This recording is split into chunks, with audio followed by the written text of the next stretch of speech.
Hello there and welcome to the Bearded Peacock. It's my channel where we talk all things Leeds United. I'm of course George. Welcome to the channel everybody. This preview will again go out on match day. So if you listen to this, it may very well be before the game.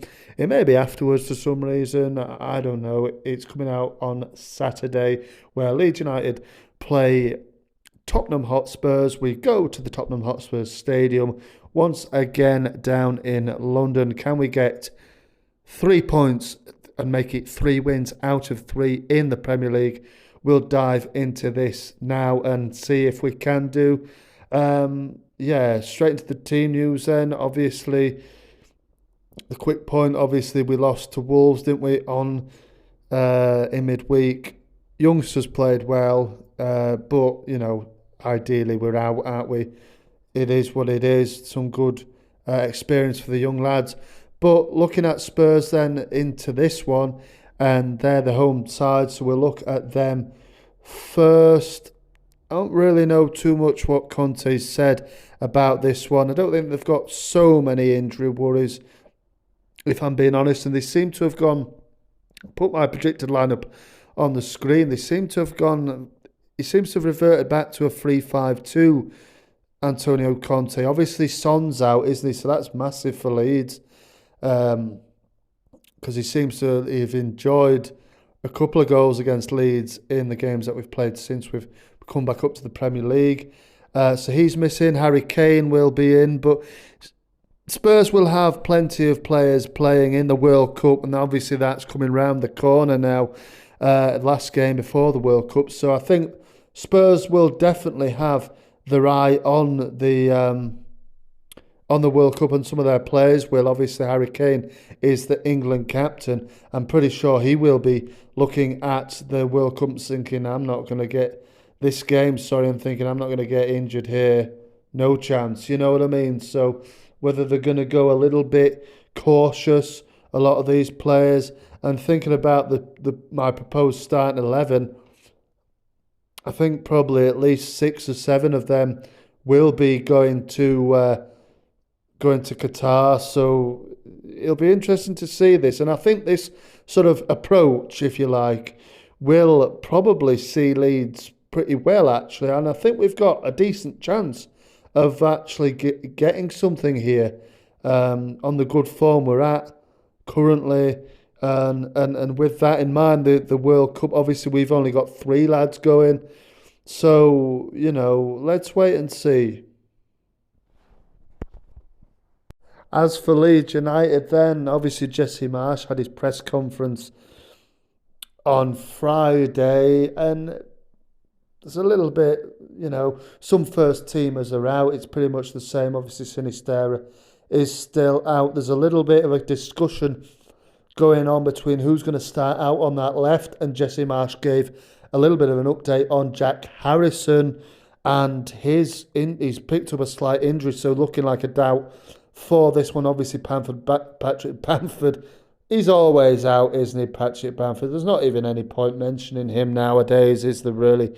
He's injured again, but Harrison hasn't really impressed a lot of fans, really, and in myself. I've not been very impressed with him personally. I know he switched out onto the right side recently, but I saw the game against Wolves, and one of only a couple of first-team players, really, you could say, starting 11 players, or maybe only the starting 11. He was the only one to keep his place from the Bournemouth win. It was atrocious, wasn't he? And that, I think, as you gave that a little bit of a glimpse into what Jesse Marsch was thinking for this game. My predicted lineup on the screen, I think he'll put in Nonto on the left. I'm pretty sure Willie Nonto, he deserves a start. I think he'll get one in this game in London, and him out on the left. Obviously, it'll be Meslier in goal. It'll be Strauch at left back. Basically, I think he's really going to keep it the same. So yeah, Meslier in goal, Strauch left back. Cooper and Koch will probably still play at centre back, even though, many people who watch this channel often know my thoughts on Liam Cooper, but he will start, I'm pretty sure, in this game. Right back, Christensen obviously going to the World Cup with Denmark after this game. In the middle, it'll be Rocker and Adams, obviously another one going to the World Cup with the United States. In the middle there, and then it'll be left side Nonto, right side Somerville. In the middle, it'll be another one of the World Cup players in Brendan Aronson in the middle, just behind the striker, which I think will obviously be Rodrigo. So, yeah, look, we're on a roll here. Can we get 3 out of 3? I think like I said, I think we've got a chance here, purely because of the fact we're on a decent run of form. We'll cover it in a little while, but Spurs aren't really on a good bit of form. The World Cup plays a massive part in this.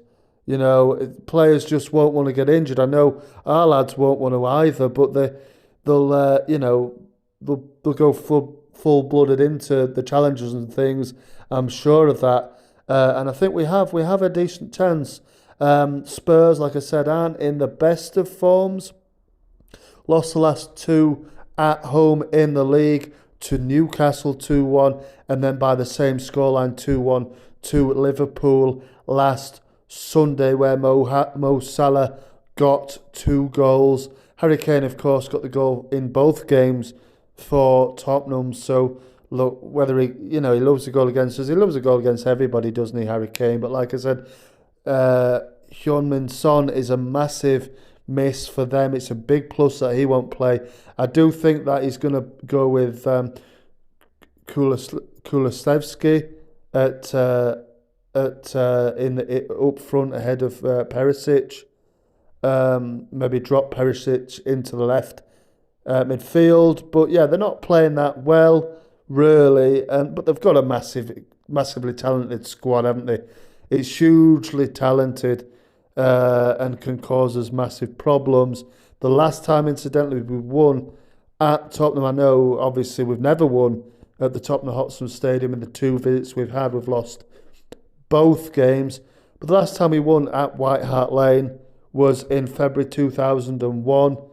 Ian Hart and Harry Kewell got 2 second-half goals after one. Gus Poyet put the Spurs ahead. So let's see if we can go on and win a game at Spurs. Obviously, last season, we touched on it there. It was a 2-1 win for Tottenham. Dan James put us ahead, actually, a minute before half-time. But Spurs came back pretty quickly in the second half. 2 second-half goals, sort of 10 minutes, 11 minutes away from each other, from Højbjerg, and then the winner there from Reguilón, who is nowhere to be seen now at Spurs. He's on loan at Atletico Madrid, isn't he? He got the winner. Like I said, with the other one we lost 3-0, January 2021. Yeah, so can we get our first ever win at this stadium? I think we can. Like I've said a few times now in this video, let me know in the comments what you think can happen. Have we got a chance? Are you looking forward to the World Cup as well? And let's see what happens there. It's a big break for Leeds United. Can we come back and, make good of this break? I know we've got a couple of friendlies lined up, haven't we? So let's see how we get on. But let's see how we get on in this game. Thank you very much for listening and watching. March on together. I'll see you on the next one.